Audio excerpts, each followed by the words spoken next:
उसकी प्रतिज्ञाएं, उसके वादे सदा बने हैं सबके आगे। उसकी प्रतिज्ञाएं, उसके वादे सदा बने हैं सबके आगे। चाहे घेरे आके जल की बड़ी बाढ़, तो भी यहोवा नैया लगाए पार। चाहे घेरे आके जल की बड़ी बाढ़, तो भी यहोवा नैया लगाए पार।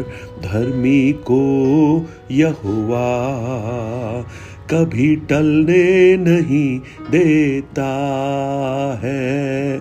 धर्मी को यहोवा कभी टलने नहीं देता है। Good morning, praise the Lord. दिन की शुरुआत परमेश्वर के वचन के साथ मैं पास्टर राजकुमार आप सब प्रिय भाई बहनों का इस प्रातःकालीन वचन मनन में स्वागत करता हूं। आज सोमवार है और हर एक जन एक नए उत्साह के साथ इस सप्ताह के हर चुनौतियों का सामना करने के लिए तैयार हो रहा है। पर देखिएगा, जो जीवन है बहुत ही अनसर्टेन है, बहुत सी असंभावनाओं से भरा हुआ है, परंतु परमेश्वर के जो वायदे हैं वो अपरिवर्तनीय हैं।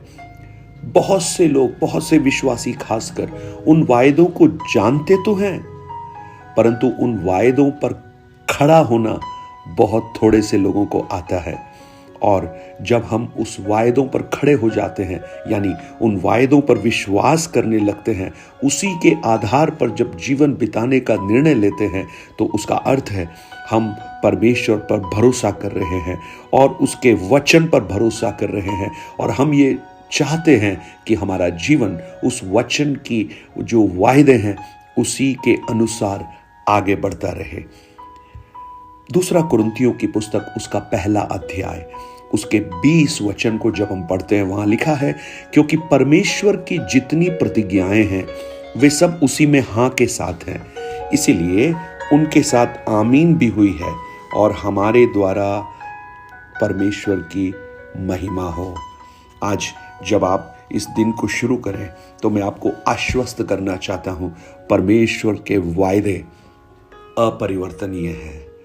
आपकी परिस्थितियां उसे बदल नहीं सकती, आपकी अवस्थाएं, आपकी विचारधारा, आपकी सोच, आपके इमोशन उस परमेश्वर के वायदों को बदल नहीं सकती। हां, आप सोच सकते हैं वो बदल गए हैं, लेकिन वो बदले नहीं हैं। जानते हैं उसका कारण क्या है? गिनती 23 अध्याय उसके 19 वचन, नंबर्स 23:19 में लिखा है, परमेश्वर मनुष्य नहीं है कि वो झूठ बोले,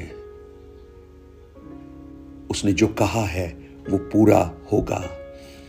जब मत्ती रचित सुसमाचार 28 अध्याय उसके 5 और 6 वचन को जब पढ़ेंगे, वहां पर हम देखते हैं मरियम मगदलिनी अति भोर को उस प्रभु की पार्थिव देह को लेने के लिए पहुंची जिससे वो सुगंध द्रव्य लगा सके। लेकिन वहां पर 5 और 6 वचन में लिखा है, स्वर्गदूत आकर उन स्त्रियों से बात कर रहा है और जानते क्या कहता है कि मत डरो, मैं जानता हूं कि तुम यीशु को जो क्रूस पर चढ़ाया गया था ढूंढती हो। वह यहां नहीं है, परंतु अपने वचन के अनुसार जी उठा है। अपने वचन के अनुसार, व्हाटएवर ही स्पोक, जो कुछ उसने कहा वो उसने पूरा किया। अपनी मृत्यु के बारे में उसने कहा, अपने पुनरुत्थान के बारे में उसने कहा। आप देखिए उस पुनरुत्थान को रोकने के लिए कितनी योजनाएं बनाई गई। कब्र को पत्थर से सील कर दिया गया, सैनिकों का पहरा लगाया गया और सैनिकों को यह भी कहकर भरमाया गया कि लोगों को कह देना कि मसीह की देह को उसके चेले उठाकर ले गए हैं। कितनी रुकावटें, रोमी साम्राज्य का अधिकार उस कब्र के सामने था जिसको कोई भेद नहीं सकता। परंतु आप देखिए उन सबसे बड़ा जानते हैं क्या था? उसका वचन। अपने वचन के अनुसार वो जी उठा।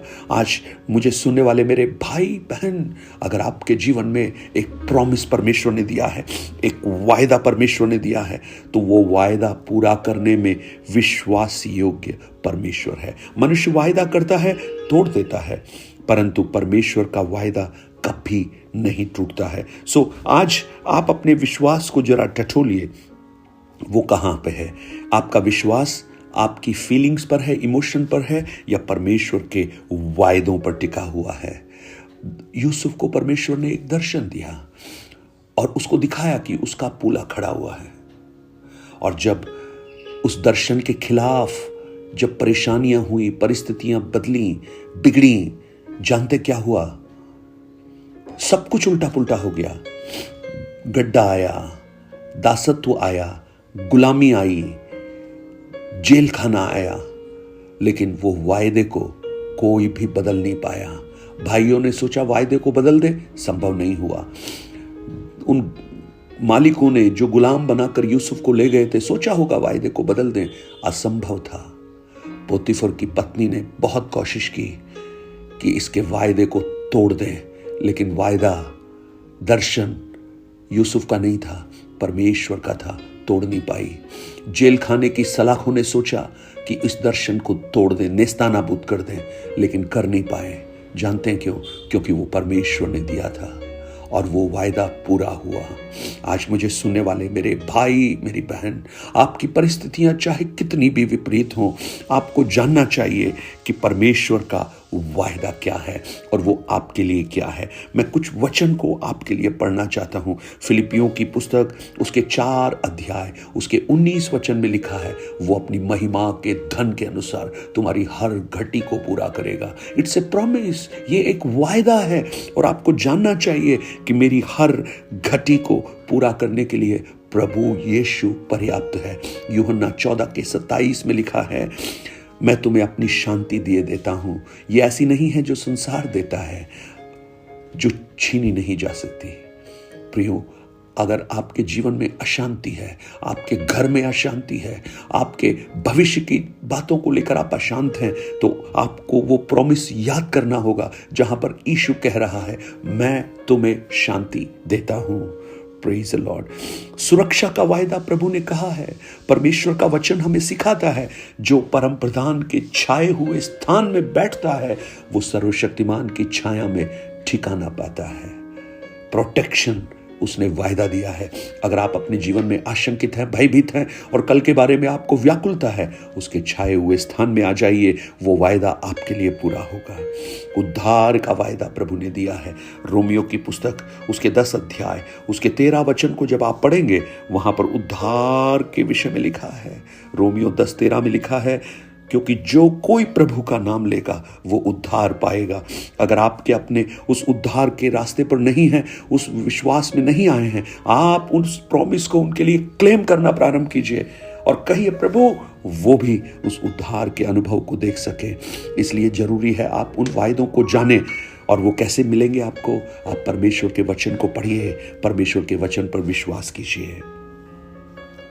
और जब आप वायदों पर खड़े रहते हैं ना, वहां विश्वास की आवश्यकता है, दृष्टि की नहीं।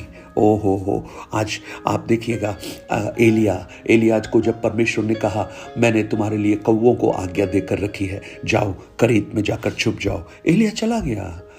उसने देखकर विश्वास नहीं किया, लेकिन उसने परमेश्वर के वायदे पर विश्वास किया। और जानते हैं, जब वो विश्वास में खड़ा रहा उन वायदों पर, सुबह और शाम एलिया को कौवे आकर खाना खिलाते थे।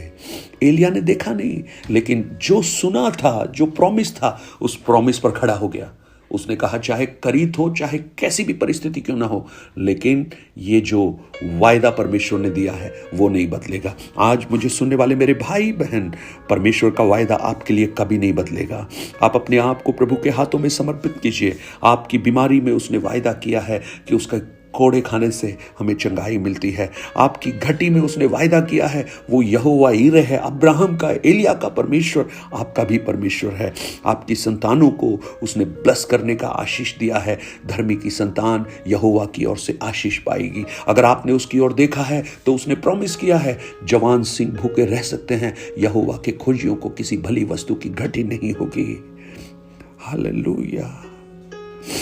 आज आप उस वचन पर खड़े हो जाइए। यशायाह नबी की पुस्तक उसके 40 अध्याय उसका एक वचन मैं आपके लिए पढ़ूंगा। यशायाह नबी की पुस्तक उसका 40 अध्याय और उसका एक वचन, 40 अध्याय उसका 8 वचन।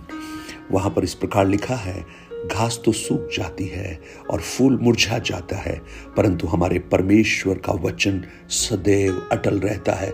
मेरे भाई, मेरी बहन, नौजवान, अंकल, आंटी, बुजुर्ग, आप जो भी हैं, याद रखिए उसका वचन अपरिवर्तनीय है। वो कभी खत्म नहीं होता, वो अविनाशी है और वो अपना कार्य पूरा करता है। आपको शायद दिखाई नहीं दे रहा हो, लेकिन वो अपना कार्य पूरा करता है। स्वर्गीय पिता, आज हम उन वचनों के लिए, उन वायदों के लिए आपको धन्यवाद देते हैं। हमारे बीच में अगर ऐसे कोई भी भाई बहन हैं जो आज स्ट्रगल कर रहे हैं, ये वायदे के वचन उनके जीवन में कार्यरत हो जाएं और वो आपके वचनों पर, आपके प्रोमिसेस पर खड़े हो जाएं और जयवंत जीवन बिताएं। धन्यवाद, आपने प्रार्थना को सुना। प्रभु यीशु के नाम से मांगता हूं पिता, amen, amen. God bless you. परमेश्वर आपको आशीष दे। 9829037837 पर आप अपने प्रार्थना, निवेदन और गवाहियों को हमसे शेयर कर सकते हैं और इन वचनों को औरों तक पहुंचाकर इस सेवकाई को सहयोग कर सकते हैं। Have a blessed day. God bless you.